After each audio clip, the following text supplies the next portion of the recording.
جن کو 2 وقت روٹی نہیں ملتی وہ کیا اللہ سے لو لگائیں گے؟ جو 10-12 گھنٹے دن میں کام کرتے ہیں وہ رات کو کہیں جاگیں گے، کھڑے ہوں گے اللہ کے حضور؟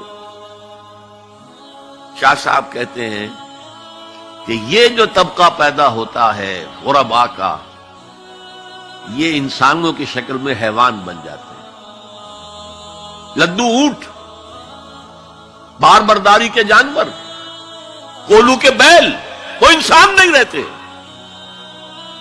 حدیث میں نے آپ کو سنا دی، کاد الفقر و یکون کفرا۔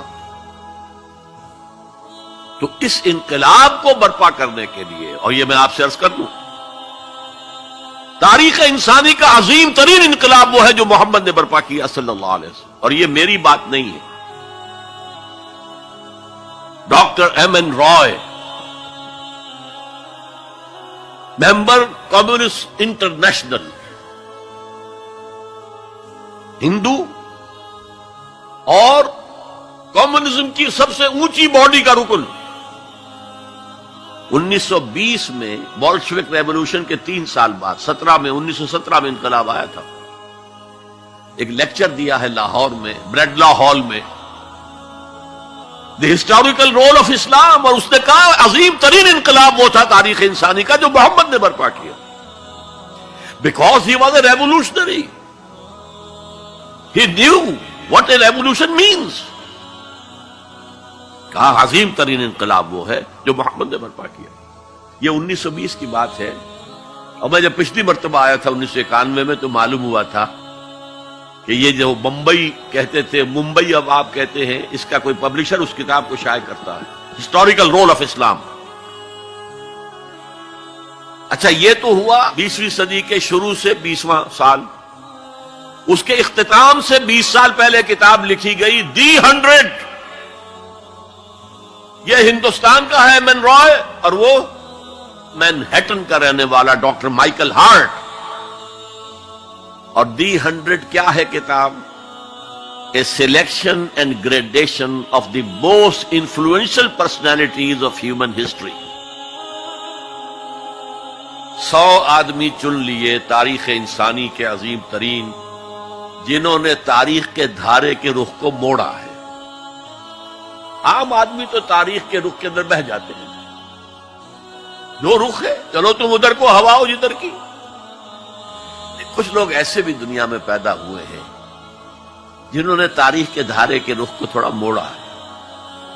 تو سلیکشن میں تو 100 نام گن لیے، اور پھر گریڈیشن کی، سب سے زیادہ کس نے موڑا، پھر کون پھر کون پھر کون، اور نمبر 1 پر لایا ہے محمد کو صلی اللہ علیہ وسلم۔ جو کتاب اویلیبل ہے آپ پڑھیں،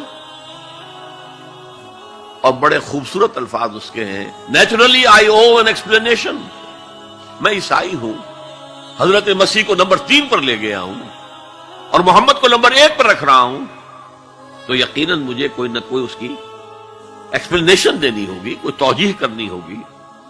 اور پھر اس نے وہ جملہ لکھا ہے جو میرے علم کی حد تک کسی مسلمان کی رسائی اس تک نہیں ہوئی۔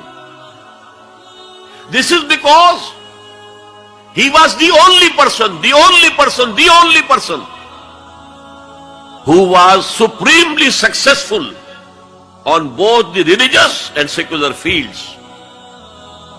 تاریخ انسانی میں ایک ہی آدمی ہے جو ریلیجس اور سیکولر دونوں میدانوں میں بہت اونچا ہے۔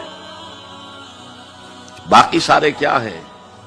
یا مذہب، روحانیت، اخلاق میں اونچے ہیں، تو ریاست، سیاست، اس سے کوئی سروکار ہی نہیں۔ حضرت عیسیٰ کا بھی یہی معاملہ ہے، گوتم بدھ کا بھی یہی معاملہ ہے۔ اور یا ادھر ہیں اونچے شہنشاہ ہیں، بڑے بڑے فاتح ہیں، تو دوسری طرف زیرو نہیں بلکہ مائنس لیول کو لانا پڑے گا۔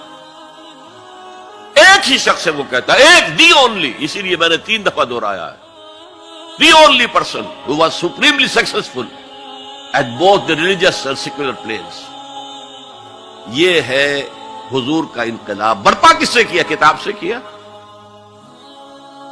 چنانچہ 3 مرتبہ وہ الفاظ آئے ہیں قرآن میں کہ آپ کا مقصد تھا دین کو غالب کرنا، اور اس کے لیے طریقہ کار کیا تھا؟ 4 دفعہ الفاظ آئے، 4 الفاظ، 4 اصطلاحات 4 دفعہ آئی۔ حضرت ابراہیم اور حضرت اسماعیل کی دعا، جب وہ اذ یرفع ابراہیم القواعد من البیت و اسماعیل، اس میں دعا میں شامل ہے ربنا وبعث فیہم رسولا منہم، اے اللہ